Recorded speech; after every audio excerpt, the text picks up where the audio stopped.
Hi everyone, welcome to Goldfries, and in this video we'll have a look at the Z390 Aorus Pro Wi-Fi motherboard that's made for the Intel 9th generation core processors.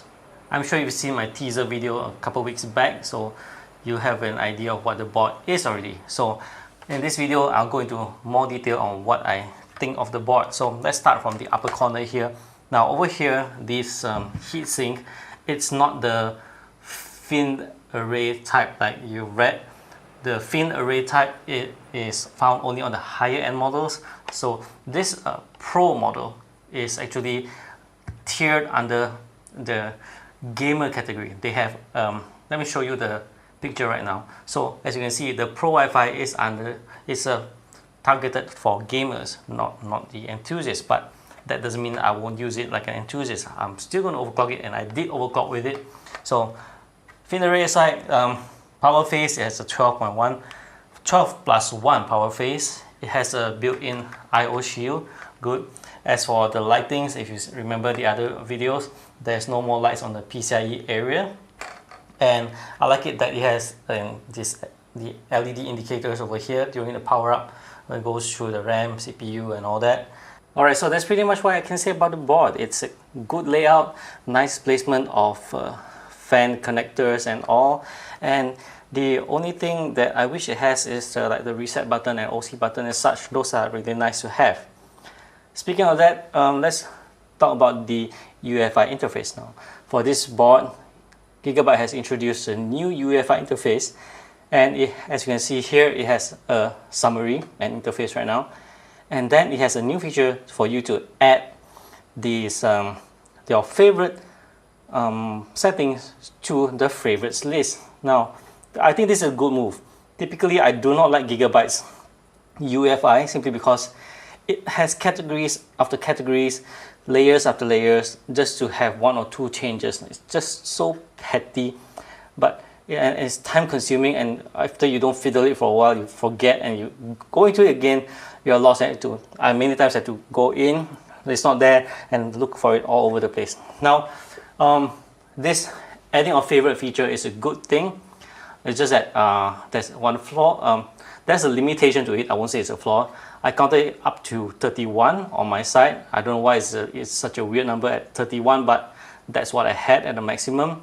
And then the other problem, the main problem with this adding of favorites is that it's based on first in, first out, meaning that whatever you add will be on top now, and subsequently whatever you add will be added right underneath it.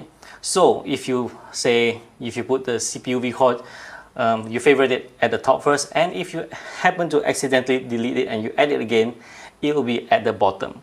So if you have 10 lists, you put your favorites 3 at the top, 7 at the bottom, you accidentally deleted one and it will go right back down to the bottom, which you might have to redo the whole thing. There's no way to save the profile, not that I know of.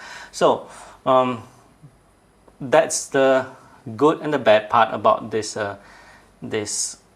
favorites thing. And as always with Gigabyte's Uefi, when you press on the option, you have a whole long list to choose from top to bottom. I don't know why they put it this way, but it takes a while to scroll through them. But that's it for the Uefi. Good changes, not the best, but it's better than before. As for performance, now I'm not going to do benchmarks for boards because generally benchmarks will be processor based. You'll see very little variance, so I see no point of doing that. But as a board itself, with the Uefi and everything, I managed to get the i7-9700K to run at 5 GHz with no problem. XMP for the memory loads up just fine. So it does run stable at all cores at 5 GHz. And that is, I think, what I think is the most important aspect when it comes to this board.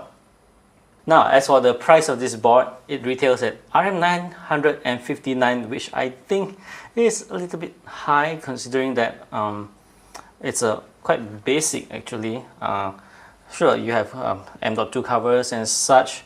I'm not saying that it should be priced low because there's less RGB LED, but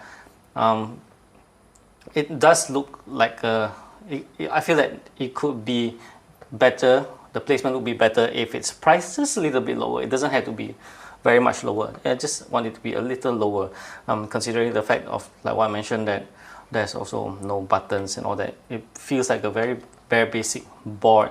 So, but overall it's still a good board. Oh yes, you can actually settle for the non-Wi-Fi model of the Pro series, of which I do not have the price, but the one without Wi-Fi will retail for less, and I think it's still gives the same value as this one.